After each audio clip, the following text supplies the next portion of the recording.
Right, today we are doing an unboxing, install and review of a mirror, yes, I said mirror, dash cam. So basically this goes over the top of your mirror, the one you use for reversing, and yeah, it should just work. Look, it's not even done up properly. Unbelievable, unbelievable. So let's have a quick look around the box before we do anything else. So this cost just under £70 at the time of making this video, approximately, and yeah, it won't shut up properly. So mirror dash cam, so basically it looks like a mirror. So perfect if you don't want people to know you've got a dash cam because it looks like a mirror. So this is the C750, it's a dual 1080p recorder, 7-inch real-time video display, that's what it says there. Responsive touchscreen, yeah it is touchscreen. Impact detection, basically if someone hits you, it will record it. That is what it says. A quick look around the box, some information on the back that I'm not going to bother reading that to you, and that's about it. For some reason that won't do up, don't ask me why. Bit of information on now, again I'm not going to bother reading it, and let's have a look. So it comes, and this is unusual as well, it comes with a memory card, this little baby here. 32 gigabytes, and it's got APEMAN written all over it, as you can see. So it actually comes with a memory card. Normally they don't. Normally you have to buy them separate, but this baby comes with it. Like I said, we are going to do the unboxing. We are also going to be doing the install, and I'm going to tell you what I think about it, and hopefully it will be really good. So manual. Share your shopping experience, blah blah blah, and hello, what's this? It says hello, APEMAN hello. Dear Mr. and Mrs, I'm not going to bother reading all that out for you, but yeah, dear Mrs. and Mrs, let's have a look at the thing itself. So this is it. So that is your front camera, and it has a rear camera as well. I do believe, and I could be totally wrong here, I do believe the actual rear view is a separate camera, so you will have to run a lead all the way to the back. So I believe it probably goes into there. Let's have a look, what's it say? So memory card, USB, so that's probably for your rear camera I'm guessing, and AV in. Maybe not, might be totally wrong there, but we'll have a look in a minute as well. Looks like an on off button there, looking at that. First impressions, yeah, it's very nice. I'm quite looking forward to doing an install on this little baby and see how easy it is to install, because I'm sure you lot want to know how easy it is to install. Let's see what else you get in the box. So one of these is going to be the actual rear camera. Hopefully it'll be this one. If not, it's the other one. Oh, good choice. Something else in there. Oh, some screws. I won't be using the screws, but you can actually screw it into something. So there's your rear camera. It's got double-sided, which is probably what I will be using. It looks like a nice long lead, so that would have to go in there then. So that is for your rear camera. The other one then is for your power, which makes perfect sense. So it says remove the lens protective film and screen protecting film. Only use the original car charger and USB cable. So that would be the other one. So that is for your rear and your front setup. Nice long lead. Looking at that, I'll say it's probably about perfect. That I do believe is for probably satellite, something like that. Connection to satellite if you need to, or sat nav or something like that. I'm not going to be doing that part, but I am doing an install. Is that more screws? So more screws. Oh no, no. So that is for removing something or other. So that's a little pin. And that is a little crowbar for tucking your cables in. So that would be for running the rear cable and the power connection into your car to make it nice and tidy. So let's have a look at the actual power unit. So it goes in your little cigarette lighter or your little charging station, and it has a spare USB out by looking at that, so you can plug in another device, which is really handy. So yeah, looks quite easy to do, and like I said, we will be doing a full install, because what I'm going to do, I already have a dash cam in there. I am going to be removing the old dash cam and installing the new dash cam. So with that, let's get on with it, shall we? I like the look of that. It looks like carbon fibre, doesn't it? It probably isn't. So yeah, we'll have a little read of the instructions. It does say it fits most cars, so hopefully it will fit whatever car you're going to be buying it for. So like I said, I'll get on with it. Not sure where that's for. It looks like for a reset or something like that. I'm guessing. Oh, what's this on the back? Reset button. There you go. So that pin would be for the reset. Good guess, wouldn't it? Right, I'll shut up and let's get on with it. Right, before I get on with the installation, a couple of other things to point out. I didn't look in the box properly on the second one, and there's 2 spare rubbers. So handy, I suppose, in case them ones break. I don't know, but that is an extra. Plus, there is another USB lead in there, and I'm guessing that is to plug into a power socket of some sort, or maybe into your computer if you take it off and you want to plug it into your computer rather than taking out the memory card. I'm assuming that's what that's for, but like I said, I haven't read the instructions yet. I will have a good read of it, and you know, I'll let you know exactly what it's for. So with that, I will get on with it now.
Right, she's all set up and I've done a bit of filming, I've been out and about, and yeah, it's working fine.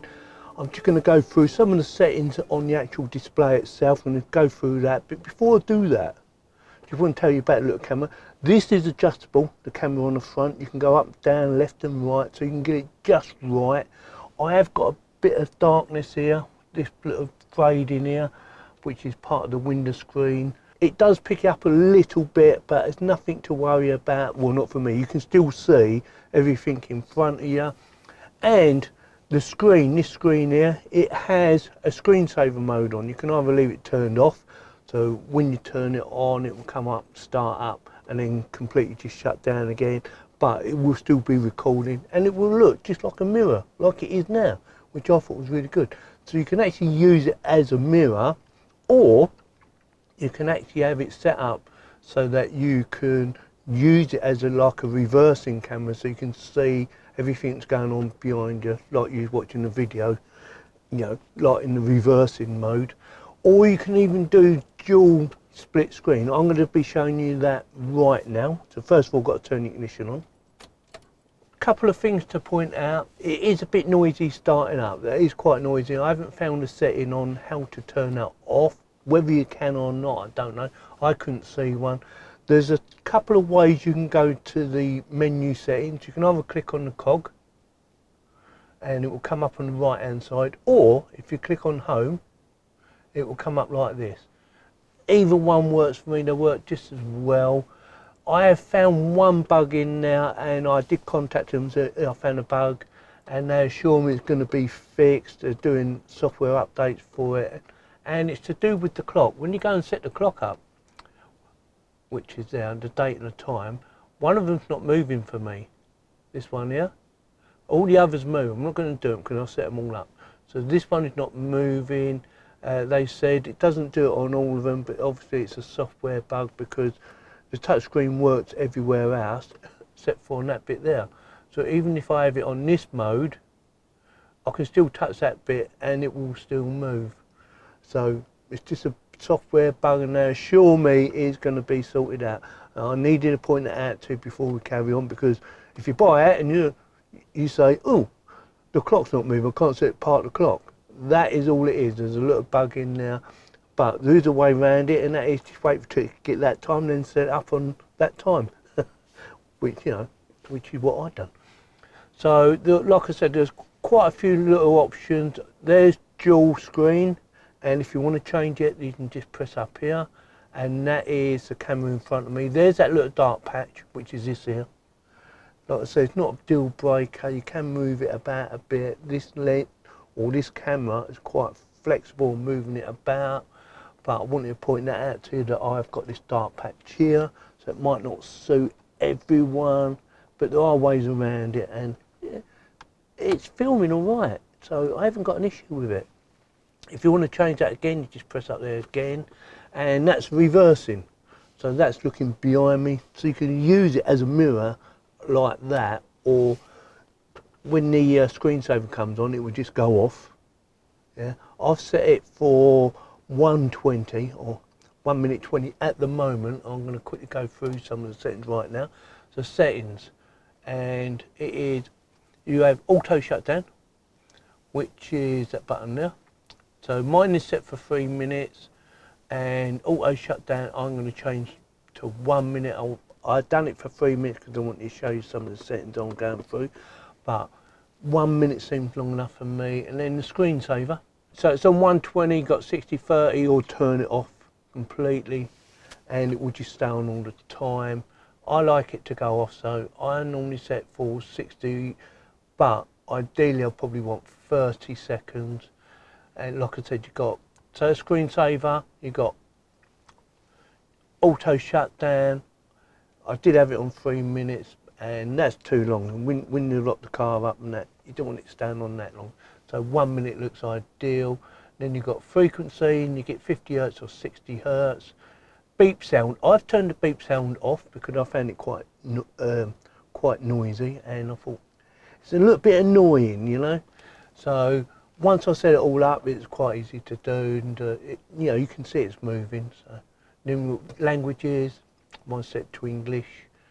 then you've got format your card. I'm not going to mess about that. Date and time like I showed you just before, and then you've got default settings, so you can convert back to default if you mess it up. Tells you your version. There is already a software update out there for it, but you need to contact them to download it. That's what I found, but it didn't sort out my issue. But I did contact them and said, look, I've got this one little issue, I can't adjust part of the clock, and they said, we are aware on it and we are working on a bug. I said, you sure about that? Otherwise I'm sending it back. And they said, yeah. I said, well, all right, I will trust you. And then you got license number plate, you can fill that out. I haven't bothered. And then you got mirror flip, which is that baby. So that's on the cameras. So instead of being on the left or on the right, they just go from right to left. That's all that does. But I'm leaving mine off, so that is now turned off. Right, let's go back to the main bit. So this is the screen that you're most interested in. So you have camera. So that's a little tiny camera on the top, and that's showing the rear, and then the big camera, which is showing the front. Or press that again, you get dual. So the one on the left is that, and the one on the right is the reverse. And then press it again, you just got front. Press it again, and we have the rear, which is where I like to leave it. I like to leave it on the rear. Installation is very easy to do. I've done a few of these already, and yeah, they're quite easy to do. Ideally, you want to run the main lead or the power lead down this side, the driver's side, and the other lead, the rear camera one, you want to run from your passenger door all the way back. But I've done them both on the same side. You might struggle to fit them in somewhere. I've got mine in all right, but I know they can be a bit tight to get up in the gaps. So you might want to think about, you know, putting one lead that side and one lead that. It does come with a little crowbar tool to help you out, which is really handy. And recording is all done automatically, or you can do it manually. Just press that to record. It's now recording. As soon as I start the car up, it normally records, but I don't need it to record at the moment. And then you've got camera, so you can either do video or photo. Just take a picture, but I prefer video. I just leave it on video.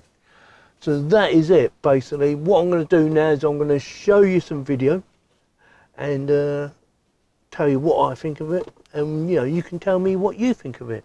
So with that, I'll be back in a minute and tell you what I think of it.